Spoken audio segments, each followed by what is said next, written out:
إن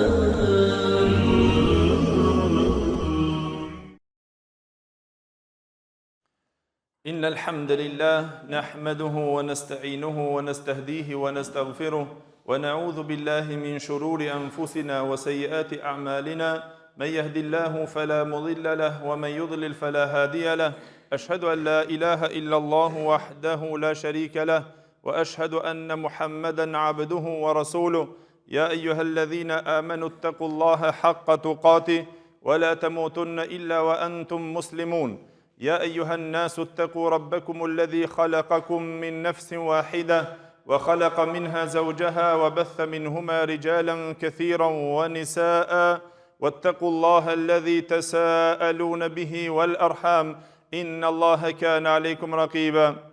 يا أيها الذين آمنوا اتقوا الله وقولوا قولا سديدا يصلح لكم أعمالكم ويغفر لكم ذنوبكم ومن يطع الله ورسوله فقد فاز فوزا عظيما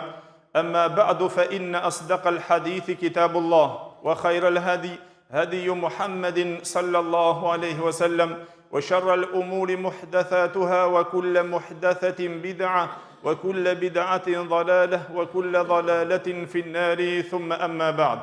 Gjithë falënderimet dhe lavdërimet I takojnë Allahu xhelle xhelaluhu, vetëm atë falënderojmë dhe vetëm prej Tij ndihmë dhe falje kërkojmë, kurse salavat dhe selamet në këtë ditë madhështore I përcjellin profetit ton Muhammedit sallallahu alaihi wasallam, familjes së tij, shokëve të tij dhe gjithë ata të cilët pasojnë rrugën e tyre me të mirë deri në ditën e gjykimit. Të dashur vëllezër musliman, kjo botë është vend kaluese e nuk është vend qëndrimi, edhe se padyshim se në këtë botë dhe në këtë jetë të kësaj bote, ai mall dhe ajo pasuri e cila gjendet në to, është malli I Allahut xhelle xhelaluhu dhe është pasuria e Allahut xhelle xhelaluhu, që Allahu xhelle xhelaluhu na ka besuar neve ato si emanet për të parë se si na do të veprojmë në to. Gjithçka çka gjendet nga pasuria në të cilën ti e shef, edhe ti e posedon dhe mundohesh ndoshta dhe jetën e amshushme ta harrosh për arritjen e pasurisë së kësaj bote, e cila është malli I Allahut xhelle xhelaluhu, që Allahu xhelle xhelaluhu ato ta kalon në besë në emanet për të parë se ti si do të veprojsh në to, e në hijen e kësaj jete të vrullshme, me të vërtetë se një shumicë e njerëzve e neglizhojnë një akt I cili është akt madhor, që është nga aktet e mëdhaja afruese te Allahu xhelle xhelaluhu dhe është një treg I cili është fitim prurës edhe nuk është humbës dhe nuk zhduket asnjëherë. Kur tham në hutbën e kaluar se Allahu xhelle xhelaluhu ka bërë kanunin dhe ligjin e jetës njerëzor që njerëzit të funksionojnë në shkëmbim dhe në kompenzim, por pyetja ishte se valla thua ai njeri I cili I jep lëmosh nga pasuria e Allahut xhelle xhelaluhu për Allahun xhelle xhelaluhu, ku e gjen shkëmbimin dhe ku e gjen ai kompenzimin, padyshim se secili njeri sado që ai ka mundësi ai që jep nga pasuria e Allahut xhelle xhelaluhu që ja ka dhëruar, le ta din se ai ka lidhur tregtinë e tij me Allahun xhelle xhelaluhu para se t'ja jep një nevojtarit, para se ai ta ndihmon ndonjë fukaras apo ndonjë miskinit, për shkak se ka lidhur mas pari tregtinë fituese e cila është kjo vepër, është shpëtuese për pronarin në ditën më të vështirë, në ditën e madhe të Kiametit, në ditën ku nuk ka hije përpos hijes së tij, ku dielli afrohet, dielli afër kokave së krijesave dhe ato zhyten në djerset e tyre sipas veprave të tyre. E mu për ato vëllezër, në këtë skenë kaq të trishtueshme dhe të madhe, por këtë çështje shumë të vështirë dhe në këtë ditë shumë të madhe, me nxehtësinë aq të vështirë, na informoi pejgamberi on sallallahu alaihi wasallam për një vepër që nëse veprohet, nëse bëhet, të jetë ky pronari I saj i mbrojtur edhe të jetë i strehuar në një hije ku nuk ka hije në adit përpos hijes së të gjithë mëshirshmit. Hadithin të cilën e transmeton Imam Buhariu dhe Muslimi nga Abu Huraira radhiyallahu anhu, i cili pejgamberi sallallahu alaihi wasallam tha janë 7 persona, ata të cilët do strehohen në hijen e arshit të mëshiruesit në ditën ku nuk ka hije përpos hijes së tij, e pastaj e ceku i 5 që folën për to, i 6 në të cilën vetëm e hapëm hutben e kaluar, pra tha pejgamberi sallallahu alaihi wasallam tha i 6 prej tyre është wa rajulun tasaddaqa bi sadaqatin fa akhfaha. Është burri i cili jep sadaka, jep lëmosh, edhe ai e fshef ato derisa e majta e tij mos ta din se çka ka shpenzuar dhe se çka ka dhënë djathta e tij. O vëllezër, nëse e marrmi këtë tekst të profetit ton sallallahu alaihi wasallam, edhe nëse meditojmë rreth saj, do ta gjejmë se lidhja e kësaj fjale edhe të kësaj vepre madhështore ka një lidhje shumë të madhe me hijen strehuese që Allahu xhël xhelalu e ka përgatitur, lidhje me këtë vepër. Sikur pejgamberi sallallahu alajhi wasallam na lajmëron se sikur kjo vepër është shkaku më i madh që të shpëton ditën e gjykimit edhe që të strehon në hijen e arshit të Allahut xhël xhelaluhu. Dhe jo vetëm kaq, por kjo vepër dhe në veti shndrohet hije për pronarin e saj. Dhe këtë na e potencoi pejgamberi sallallahu alaihi wasallam në hadithin të cilën e transmeton Imam Ahmedi në Musnedin e tij, nga Ebul Khair, i cili tha se e kam dëgjuar Uqbet ibn Amir radhiyallahu anhu, sahabiun e pejgamberit sallallahu alaihi wasallam, duke thonë se pejgamberi sallallahu alaihi wasallam ka thonë: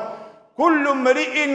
fi dhilli sadaqatihi yawm al-qiyamah hatta yufsala bayna an-nas aw yuhkama bayna an-nas. Tha çdo njeri, pejgamberi sallallahu alaihi wasallam tha, do të jetë në hijen e sadakas së tij, do të jetë në hijen e lëmoshës së tij, bamirësisë së tij, të cilën ai e jep në këtë dunjë. Sado që ajo të jetë pak, ndoshta është pak, ndoshta është shumë, sa më shumë që ti jep, tha pejgamberi sallallahu alaihi wasallam, çdo njeri do të jetë në hijen e sadakas së tij në ditën e gjykimit kur të gjykohet mes njerëzve. O vëllezër, me të vërtetë se ishte ky njeri i cili na transmetoi këtë hadith për Abul Khair, i cili tha pastaj ja pa të bërë vetit obligim që mos t'i kalon asnjë ditë që ai mos t'i jep në to sadaka, mos t'i jep në to lëmosh, po tha dhe nëse ishte brenda ditës së tij që ai ta jep edhe sa një kolaç sadaka apo lëmosh, apo tha dhe një kep nëse e jepte sadaka, nuk e linte që t'i kalon dita e tij ai pa dhënë lëmosh në atë ditë dhe pa dhënë sadaka. E me të vërtetë se kjo është çështje shumë madhore. Dhe sa e mrekullueshme është ky problem që e lidhi pejgamberi sallallahu alajhi wasallam me këtë hadith, me hadithin strehues e cila kjo vepër në veçantë, e cila përmban një herët një vlerë shumë të madhe që Allahu xhel xhelalu kit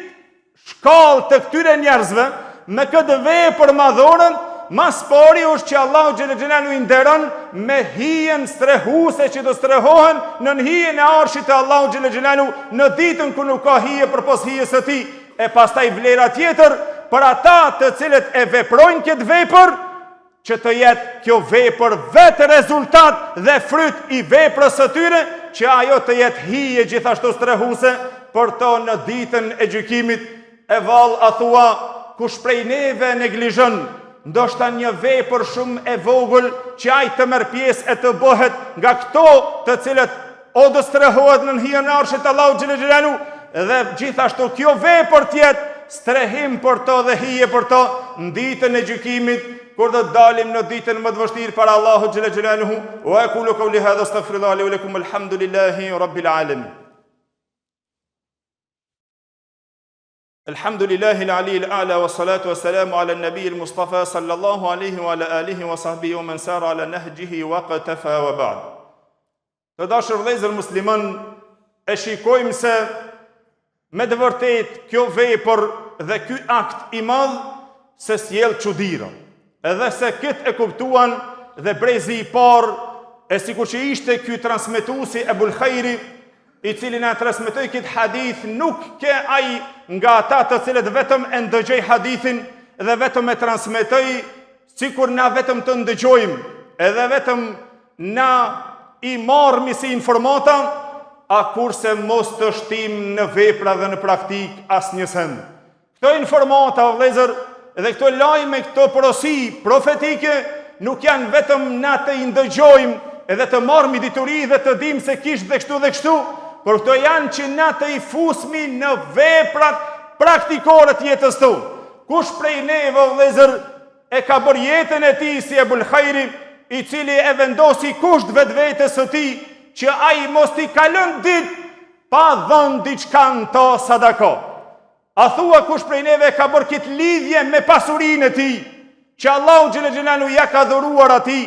që edhe nëse është edhe një kolaç, ndi t'japish dikujt, t'japish diçka sadaka. Po edhe nëse është edhe sa një kip, edhe diçka edhe më e vogël, që ti spaku mos t'kalon dita pa dhënë diçka sadakon të për hir të Allahu xhël xhelalu. Për arsye se kjo është derë e hapur për çdo musliman. Mos mendon dikush se sadakaja është vetëm për zotëni, vetëm për ata që kanë para,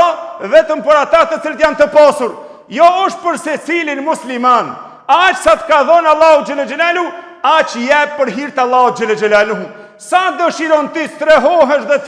të krijosh hije, strehuse për ty në ditën e gjykimit, aq ti jep nga pasuria yte dhe aq ndon nga pasuria yte. E mu për atë lusim Allahun xhël xhelalu, që Allahu xhël xhelalu ta bën këtë akt të dashur në zemrat tona, e ta shliron dorën tonë, e na të japmi sa më shumë për hir të Allahu xhël xhelalu, e të jetë shkak edhe ky fryt i kësaj vepre që një ditë na strehon në hijen e arshit të Allahu xhël xhelalu. Wa aqulu qawli hadha astaghfirullaha li wa lakum wa aqimus salat.